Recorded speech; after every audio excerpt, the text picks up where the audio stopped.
वंदे वंदे उत्कल जननी वंदे।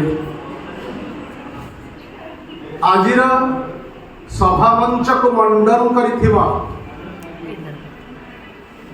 मार्गदर्शक उद्योक्ता निर्माता जड़े यशस्वी संगठक उद्योगपति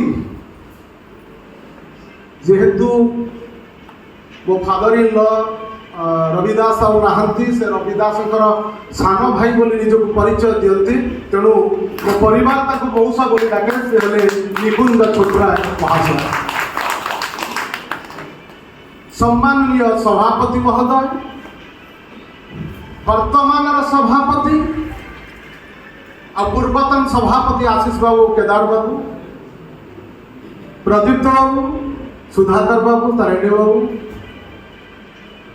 श्यामसुंदर सार सामने अच्छा, वयोज्येष्ठ वर्षियन संगठक सामने अच्छा, बहुत ज्ञानी विद्वान संगठक कर्मकर्ता जमी शिशिर सार बस पछरे आगे बस गोविंद सार, जड़े control of ex controller of accounts and director of health आउपटे प्रोफेसर गोविंद सार अन्य माने समस्ते अच्छा। आपण माने समस्ते निजर गुण गरियान आ महिमान्वित, तेणु आपण विषय किसी कहवा ही बोधे मोर धृष्टता हम। मु कथा आरंभ करी ओडिया से पदरू जगन्नाथ पाखरे मोर एति कामना जहाँकर बिना इच्छा ये किसी हुए ना। जगन्नाथ इच्छा है लायंस क्लब रे आम समस्ते एकजुट होचे। जगन्नाथ इच्छा हम संगठन आग को बढ़। आज पुणी नुआ 5टा क्लब प्रेसिडेंट आसछंती, स्वागत करुच्ची। जो मानकर कर्म जो मानकर समान चिंताधारा विचार ये संगठन गर्वित से आज सम्मानित सर्टिफिकेट प्रदान कर स्वागत करुच्ची, धन्यवाद अर्पण करुच्ची, साधुवाद अर्पण करुच्ची।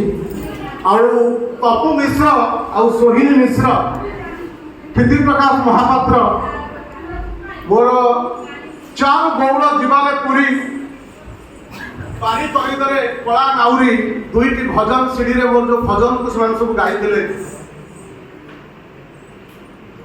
तार 2टी पद खाली आपको शेष में कही जाऊँगी। से कथा हूँ जगन्नाथ बिना इच्छा किसी हुए ना।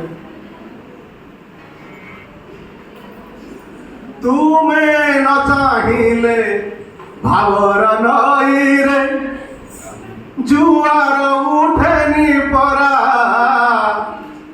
हट्टा पड़ी थाए से भावर नई रे यही जे जीवन सारा, यही जे जीवन सारा। तुम्हें चाहो बोली झरणा झराई पहाड़र छाती तिरी जन्न बुणी दिए शीतल दर्शन बाबे फिरी फिरी। दिन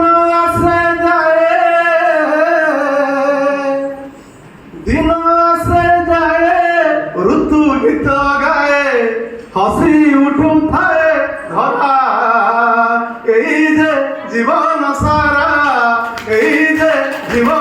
स्वर्ण बुड़ी जाए जड़े मुख कथा कहे अंध आखि पाए पंगु लंघे गिरी है।